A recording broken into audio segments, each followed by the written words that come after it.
Mari kita sama-sama datang ke hadapan Tuhan, kita berdoa. Bapa di surga, kami datang ke hadapan-Mu. Kami bersyukur kami boleh berkumpul bersama, menaikkan pujian kami dan doa-doa kami. Kami percaya Engkau mendengarkannya dan Engkau menikmatinya, ya Tuhan.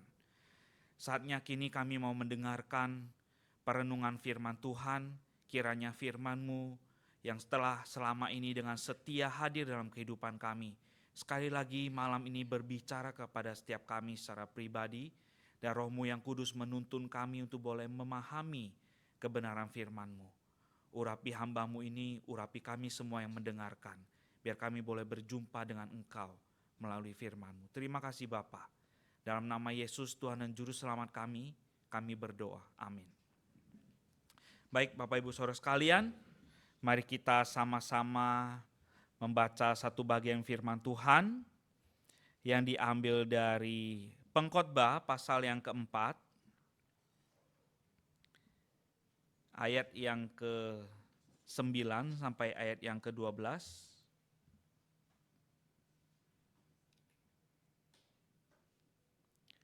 Pengkhotbah pasal yang keempat, ayat yang ke-9 sampai ayat yang ke-12. Saya akan bacakan buat Bapak Ibu Saudara sekalian memperhatikannya. Pengkhotbah pasal 4 ayat 9, demikian firman Tuhan. Berdua lebih baik daripada seorang diri, karena mereka menerima upah yang baik dalam jerih payah mereka. Karena kalau mereka jatuh, yang seorang mengangkat temannya. Tetapi wahai orang yang jatuh, yang tidak mempunyai orang lain untuk mengangkatnya. Juga kalau orang tidur berdua, mereka menjadi panas. Tetapi bagaimana seorang saja dapat menjadi panas? Dan bila mana seorang dapat dikalahkan, dua orang akan dapat bertahan. Tali tiga lembar tak dapat diputuskan. Demikian firman Tuhan yang kita baca dan kita renungkan malam ini. Bapak Ibu Saudara sekalian, berdua lebih baik daripada seorang diri. Apakah benar? Apakah ini dalam hal apa sebetulnya berdua itu lebih baik daripada seorang diri? Saya ingin ajak kita sama-sama lihat sebuah kisah yang ada di salah satu desa di Jepang.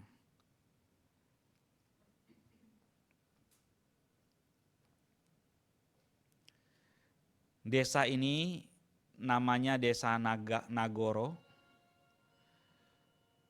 Populasinya sekarang tinggal 27 orang satu desa. Ibu ini dia membuat banyak boneka. Dulu desa ini adalah desa yang hidup, ya sangat hidup, tapi sekarang ini tinggal 27 penghuninya.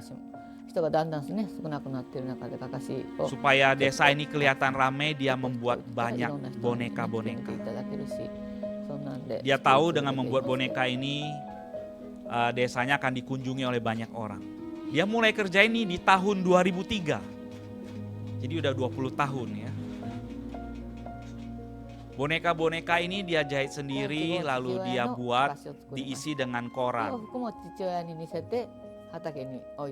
Boneka pertama yang dia buat itu adalah papanya sendiri. Ya, boneka tentang papanya yang dia taruh di depan taman. Setiap orang yang lewat lalu menyapa papanya itu ya, papanya yang boneka itu. Lihat ya Bapak Ibu, dia membuat banyak sekali boneka anak-anak dengan ukuran yang sama seperti ukuran manusia bonekanya. Sekolah ini udah tutup di tahun 2012 karena penduduk yang paling muda di desa itu usianya 55 tahun.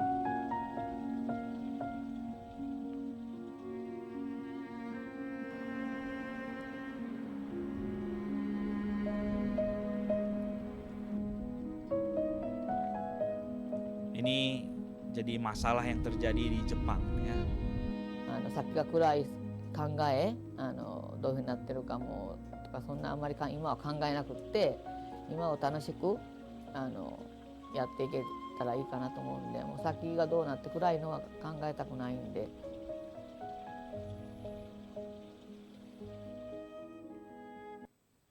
Ya, Bapak Ibu Saudara sekalian, bagaimana? Benar nggak berdua lebih baik daripada sendiri? Nanti saya nggak tahu ibu itu dia hidup sampai berapa usianya ya. Nanti 27 orang berkurang jadi berapa orang begitu. Dia membuat boneka sudah ratusan. Dia membuat boneka sudah ratusan. Kenapa? Karena semakin sepi. Desa dia semakin sepi, semakin kurang orang, semakin kesepian, sendirian. Nah, Bapak Ibu Saudara sekalian, di firman Tuhan yang kita baca hari ini dikatakan berdua lebih baik daripada sendirian. Nah, dalam hal apa dulu berdua lebih baik daripada sendirian? Kita tahu dalam beberapa hal kadang-kadang sendiri enak juga ya. Terutama buat orang-orang yang introvert, sendirian tuh enak ya. Gimana? Berdua dan sendiri mana lebih enak Bapak Ibu? Kalau di teks yang kita baca ini Bapak Ibu Saudara sekalian, ini teks ini bicara tentang bagaimana kehidupan sosial yang diperhatikan oleh pengkhotbah, si penulis kitab ini. Kitab pengkhotbah. Raja Salomo melihat bahwa berdua lebih baik daripada sendirian dalam hal kehidupan sosial, khususnya dalam membangun sebuah komunitas. Tetapi tentu Bapak Ibu Saudara sekalian, kita juga tidak jarang dengar ada aja pengkhotbah masa kini ya, atau kita juga mungkin bisa aja ya menggunakan ayat ini untuk mengencourage orang-orang yang jomblo gitu ya, supaya dia segera menikah. Tentu teks ini bicara tentang relasi dalam kehidupan berkomunitas. Secara umum ini bicara tentang bagaimana membangun relasi. Tetapi tidak spesifik bicara bahwa ini tentang masalah pernikahan. 2 orang lebih baik dari 1 orang. Itu artinya menikahlah, bukan seperti itu. Ayat ini khusus untuk bicara tentang kehidupan berkomunitas. Nah, Bapak Ibu Saudara sekalian, kalau kita baca tadi ayat ini, ayat demi ayat, ada 4 ayat saja, maka kita bisa lihat ada 4 alasan mengapa berdua lebih baik daripada sendirian. Dari teksnya. Karena berdua, yang pertama nih, alasan pertama ya. Karena berdua bisa mendapatkan hasil yang lebih baik. Tentu ini maksudnya dalam hal bekerja. Ya, dalam konteks bekerja. Kalau seorang bekerja dengan 2 orang bekerja, atau bahkan 3 orang, atau bahkan 4 orang, lebih banyak orang bekerja dalam konteks pertanian, kehidupan pertanian, itu akan tentu mendapatkan hasil yang lebih baik. Bayangkan kalau ada sebuah ladang, Bapak Ibu Saudara sekalian, sendiri aja kerja, dibandingkan dengan satu keluarga bersama-sama bekerja. Atau sekumpulan anak muda di sebuah desa itu bekerja di ladang pertanian yang sama, maka mereka akan dapat menghasilkan hasil yang lebih baik. Tentu di terjemahan bahasa Indonesia tahun 74 TB yang kita biasa pakai jadi acuan itu kurang begitu jelas, tapi kalau kita baca dari terjemahan bahasa Indonesia sehari-hari, maka kalimatnya jadi terjemahnya lebih bisa kita mudah pahamin ya. Berdua lebih menguntungkan daripada seorang diri. Kalau mereka bekerja, hasilnya akan lebih baik. Nah, hasil ini berbicara tentang benefit secara ekonomi. Gitu. Jadi berdua bisa mendapatkan hasil yang lebih baik. Dalam hal pelayanan, dalam hal kehidupan, berkomunitas di gereja ini, melakukan pelayanan bersama, kalau sendirian melayani, itu akan susah sekali Bapak Ibu Saudara sekalian. BPBJ itu juga banyak orang, nggak mungkin BPBJ sendirian. Ya, kalau satu bidang ini yang mengurus kebaktian doa malam ini, sendirian saja coba bayangin. Wah itu susah sekali. Tentu butuh sebuah kepengurusan. Bersama-sama melakukan. Nah ini maksudnya. Berdua lebih baik daripada sendiri. Meskipun cenderung. Kadang-kadang kita bisa merasa tidak sabaran. Ya, karena kita merasa speed kerja kita itu lebih baik daripada rekan kerja kita. Jadi lebih baik saya kerjakan sendiri. Lebih cepat beresnya gitu. Tetapi kalau ini sering dilakukan, maka yang bekerja sendiri ini, dia akan burn out. Dia akan kelelahan. Dan akhirnya meninggalkan pelayanan dia. Udah capek meninggalkan pelayanan. Ini masalah Bapak Ibu Saudara sekalian. Tetapi kalau pelayanan ini dikerjakan bersama-sama, bukan hanya berdua, bertiga, berempat, berlima, lebih banyak, lebih baik.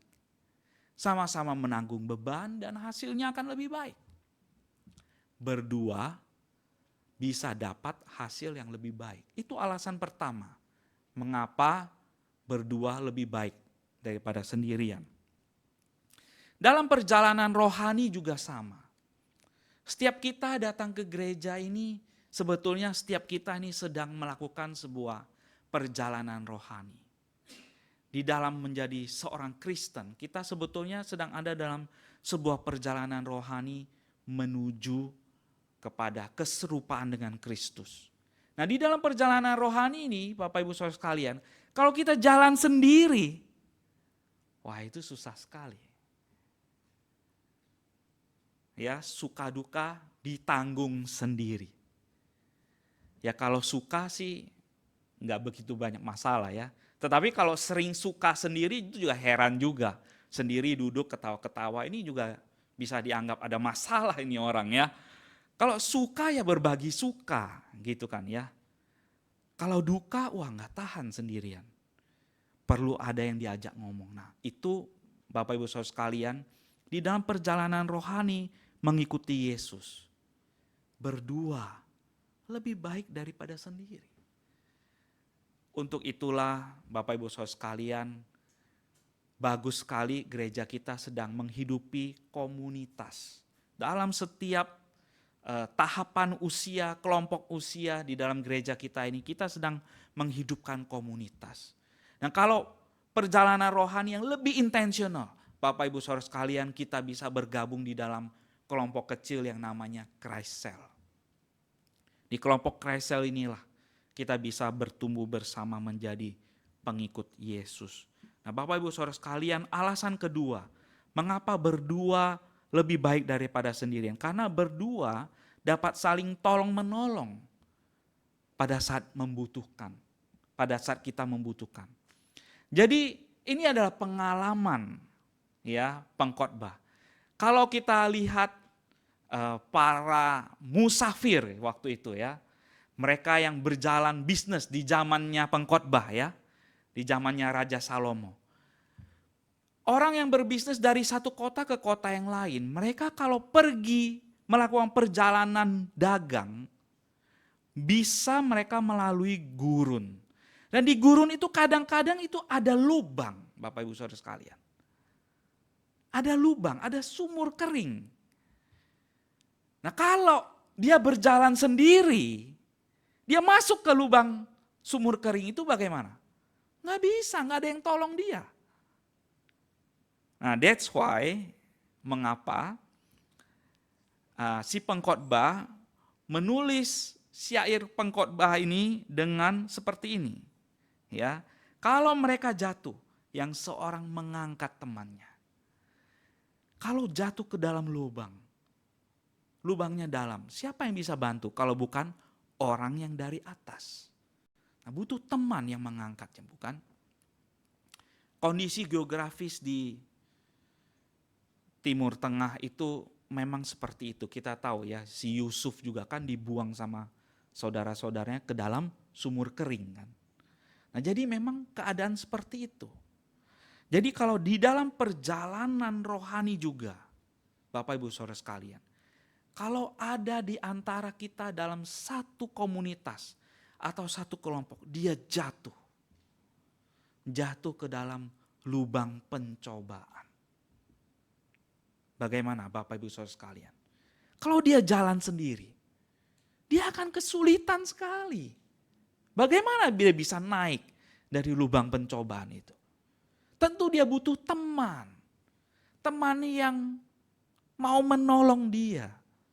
Mau memasukkan tangannya ke lubang.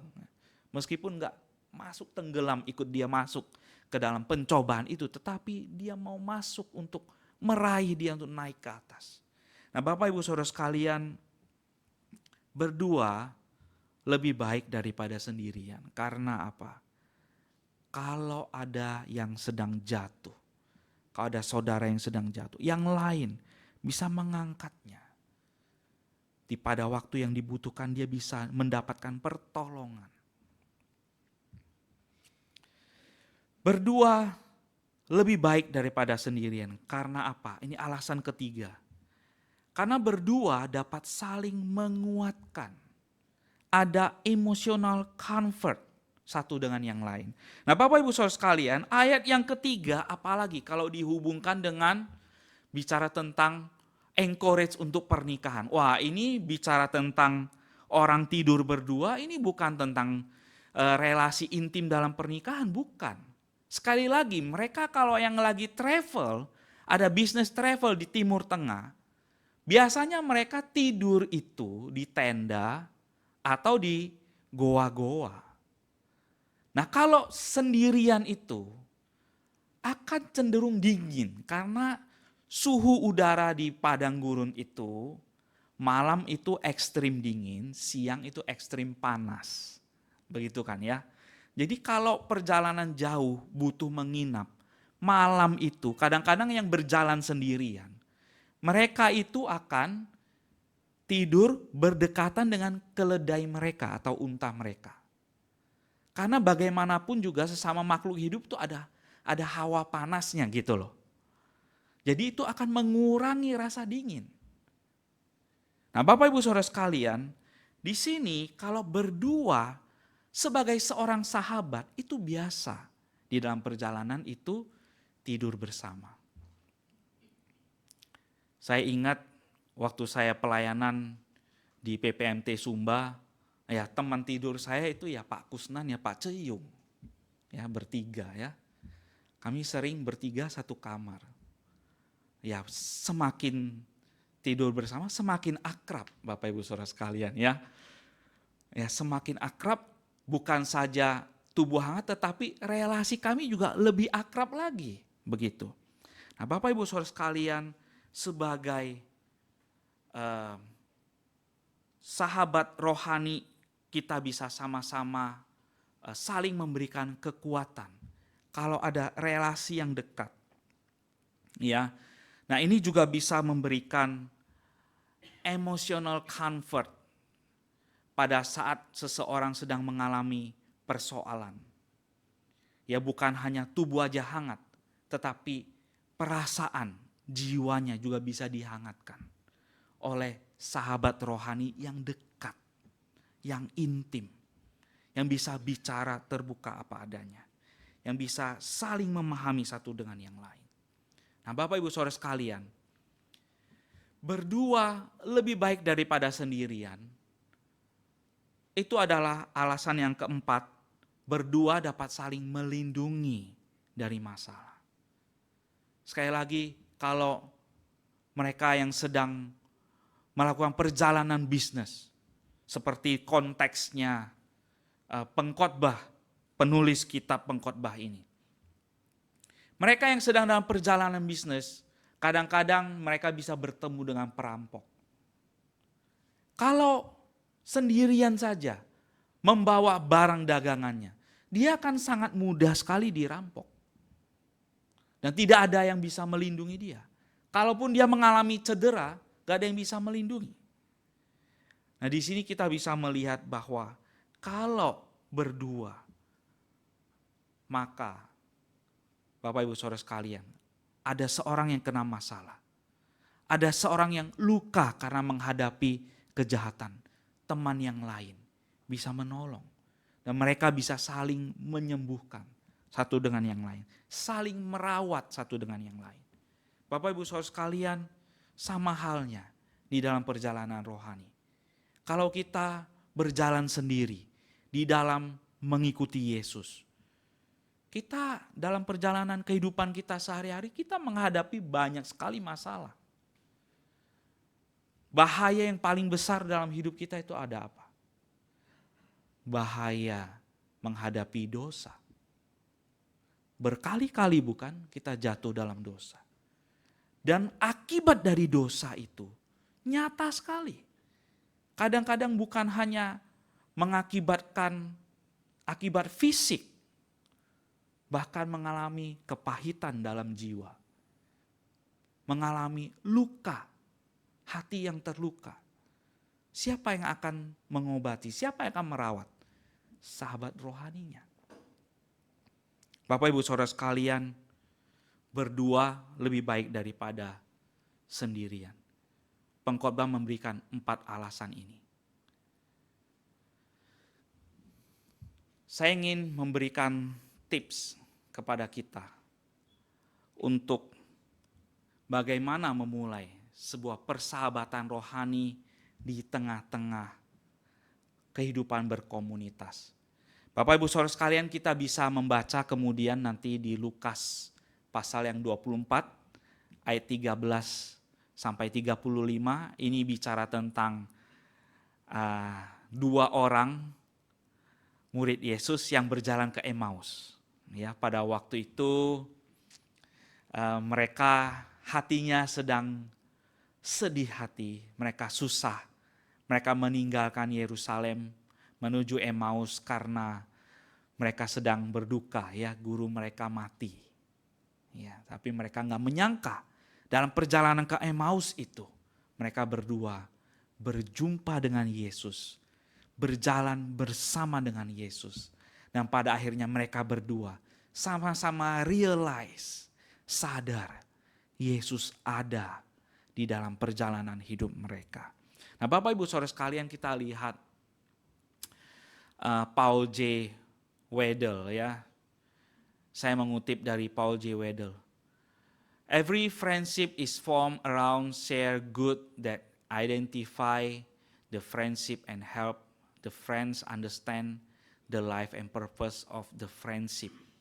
Ya, setiap persahabatan yang telah dibentuk itu berada di seputar saling membagi hal-hal yang baik, yang menggambarkan, yang menjadi identitas dari persahabatan itu sendiri, dan menolong teman-teman untuk memahami kehidupan dan tujuan dari persahabatan itu. Dalam persahabatan rohani, ya, in spiritual friendship, the principal good is a mutual love for Christ and a desire to grow together in Christ. Ya, jadi dalam persahabatan rohani, prinsip yang baik itu adalah saling mengasihi demi Kristus, ya, dan sebuah hasrat untuk bertumbuh bersama di dalam Kristus. This is what distinguish spiritual friendship from other relationship. Ini yang membedakan, ya, persahabatan rohani dengan relasi-relasi yang lain. Ya, dalam spiritual friendship, ya, the friends are centered in Christ. sahabat-sahabat ini berpusat kepada Kristus. Mereka mencari Yesus, mencari Kristus. And they strive to live according to Christ. Mereka juga terdorong untuk hidup menurut Kristus. Through their friendship, they want to help one another. Melalui persahabatan inilah mereka ingin menolong satu dengan yang lain untuk menghidupi kehidupan yang saleh, godly, and holy, dan kudus. They want each other to be resplendent in goodness. Mereka menginginkan satu dengan yang lain hidup di dalam kebaikan-kebaikan itu. Nah, Bapak Ibu Saudara sekalian, persahabatan rohani berpusat kepada Kristus. Persahabatan rohani berpusat kepada Kristus, membawa kita semua hidup di dalam mencari Kristus, yang kemudian ingin hidup terus mengikuti kehendaknya Kristus. Nah, saling menolong satu dengan yang lain untuk menghidupi kehidupan yang saleh di dalam Tuhan. Lalu bagaimana Bapak Ibu Saudara sekalian? Hal apa saja yang ada di dalam persahabatan rohani? Nah, ini juga bisa menjadi sebuah tolak ukur Bapak Ibu Saudara sekalian. Kalau kita bisa lihat di dalam komunitas kita sudah ada 7 hal ini belum? Relasi kita satu dengan yang lain. Di dalam kelompok kecil yang sekarang saya hidupi, sudah ada 7 hal ini belum? Ya. Spiritual friendship itu adalah bicara tentang ketersalingan, Bapak Ibu Saudara sekalian, ketersalingan. Di dalam relasi saya dengan pribadi-pribadi yang ada di dalam kelompok saya itu, di dalam komunitas saya itu, apakah ada yang namanya saling mengajar satu dengan yang lain? Ya, saling mengajar satu dengan yang lain. Kalau ada rekan kita yang nggak tahu, kita memberitahu dengan kasih. Kalau ada teman kita ternyata doktrinnya salah, dia salah memahami Tuhan, kita tidak menghakimi dia terlebih dahulu, kita mengajar dia pengajaran yang benar, menyampaikannya dengan kasih. Apakah ada di antara kita, di dalam komunitas kita, ada yang namanya saling menerima, accept? Kita saling menerima satu dengan yang lain. Bapak Ibu Saudara sekalian, kalau kita berpikir bahwa di komunitas kita itu ada orang yang sempurna, itu adalah ilusi kita. Tidak ada orang yang sempurna total, tidak ada. Setiap orang punya kelemahannya. Setiap orang pernah buat salah. Setiap orang pernah jatuh. Setiap orang punya kelemahannya. Nah, Bapak Ibu Saudara sekalian, kalau di dalam komunitas kita, di dalam kelompok kecil kita, kita nggak ada yang namanya acceptance, tidak ada penerimaan satu dengan yang lain. Itu berarti belum ada yang namanya spiritual friendship di dalamnya. Bapak Ibu Saudara sekalian, kalau di dalam sesi konseling, di sesi pertama, saya gagal menjadi pribadi yang bisa diterima oleh konseli saya. Dan saya sendiri gagal menerima konseli saya sebagai seorang pribadi. Di sesi pertama tidak ada acceptance, maka possibly yes, saya akan tinggalin konseling berikutnya. Konseling itu gak perlu dilanjutkan kalau tidak ada acceptance. Di sesi pertama, Bapak Ibu Saudara sekalian, acceptance ini sangat penting. Yesus menerima kita apa adanya. Dia mengasihi kita, dia berkorban bagi kita di atas kayu salib pada saat engkau dan saya sedang berdosa.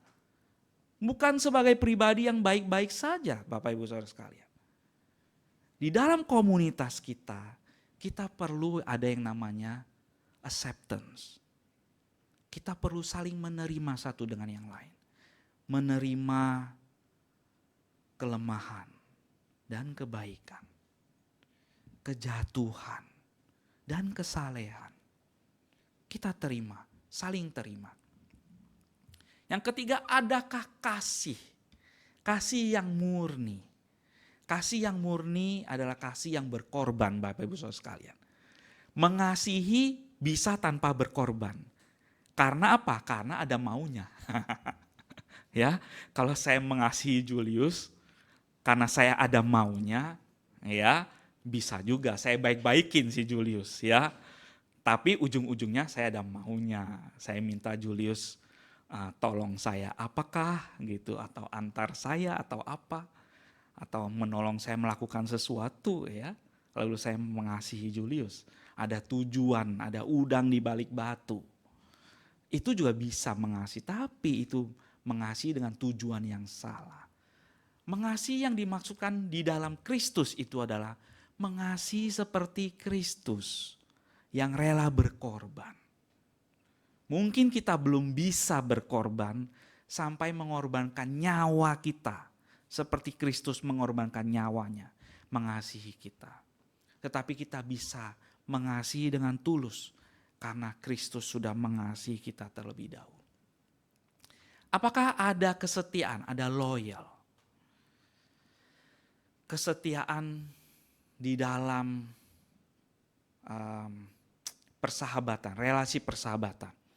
Kadang-kadang ini slogan ini mungkin sudah tidak asing ya buat kita ya. Waktu kita senang ada banyak kawan, ya ada banyak teman.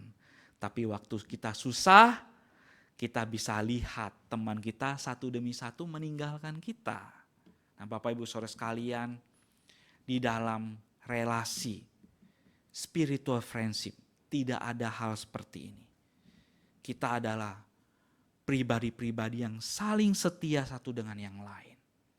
Karena Kristus dia setia kepada kita.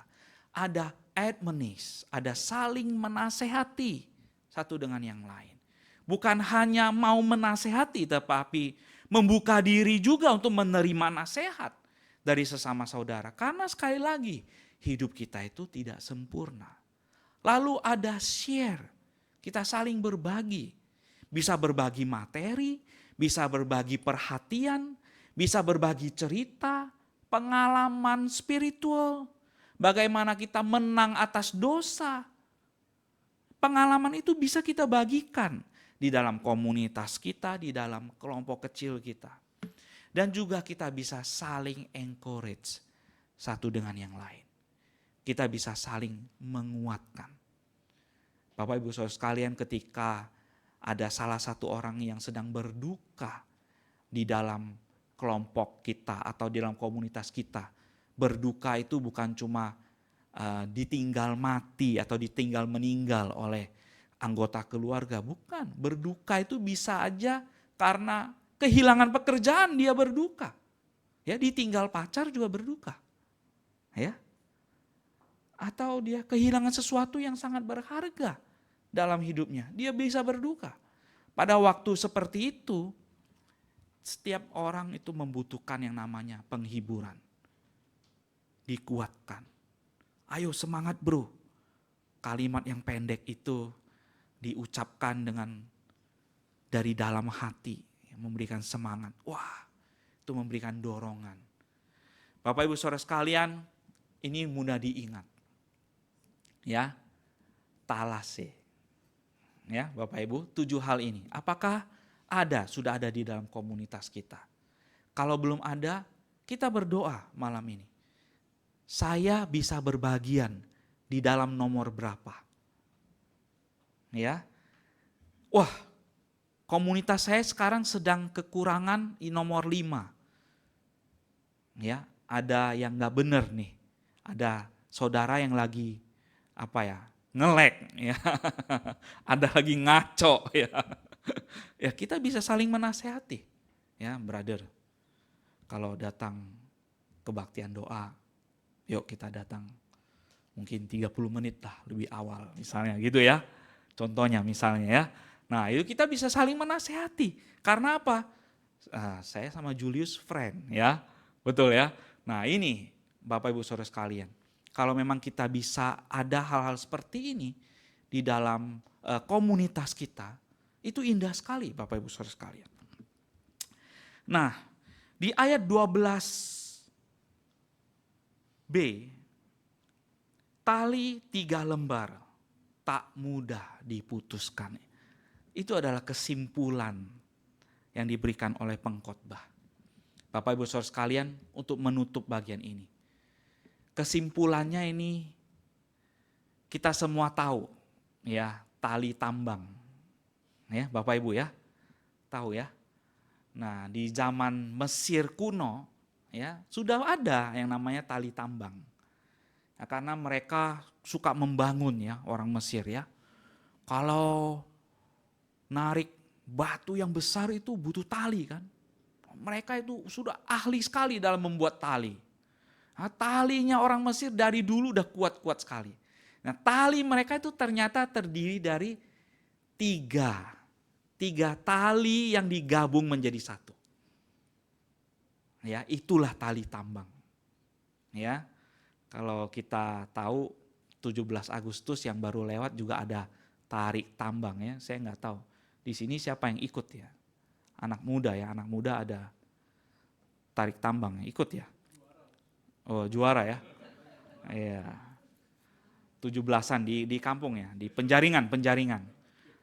Nah, kalau kita lihat tali tambang yang sekarang mungkin lebih dari 3 mungkin ya. Tetapi 3 tali yang diikat bersama-sama, ditarik oleh 10 orang, wah itu nggak akan putus. Orang Mesir talinya itu ditarik pakai binatang yang besar, gajah sekalipun. Itu nggak akan putus talinya. Begitu kuatnya Bapak Ibu Saudara sekalian, kalau kita bersama-sama, berdua, bertiga, berempat, berlima, wah hidup kita akan begitu kuat. Kita akan kuat di dalam Tuhan. Amin Bapak Ibu Saudara sekalian.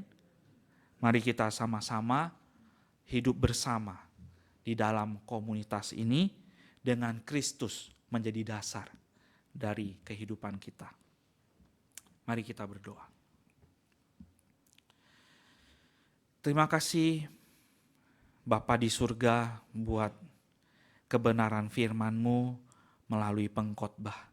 Kami bersyukur melalui syair ini. Kami diingatkan kembali betapa Engkau Allah Tritunggal, Engkau Allah yang terikat di dalam relasi yang kuat. Engkau juga menginginkan kami sesama anggota tubuh Kristus. Di dalam Yesus Kristus kami juga memiliki relasi yang kuat satu dengan yang lain.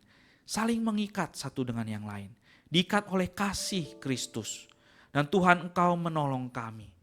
Kalau ada di antara kami yang jatuh, ada di antara kami yang bergumul dengan dosa, ada di antara kami yang bergumul dengan penderitaan dan sakit penyakit, atau mungkin masalah-masalah yang lain.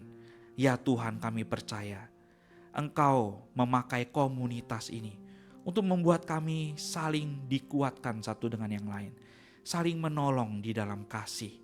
Terima kasih Bapa, biarlah firman-Mu ini mengingatkan kami semua untuk terus hidup bersama-sama di dalam Yesus Kristus. Dalam nama Yesus kami berdoa. Amin.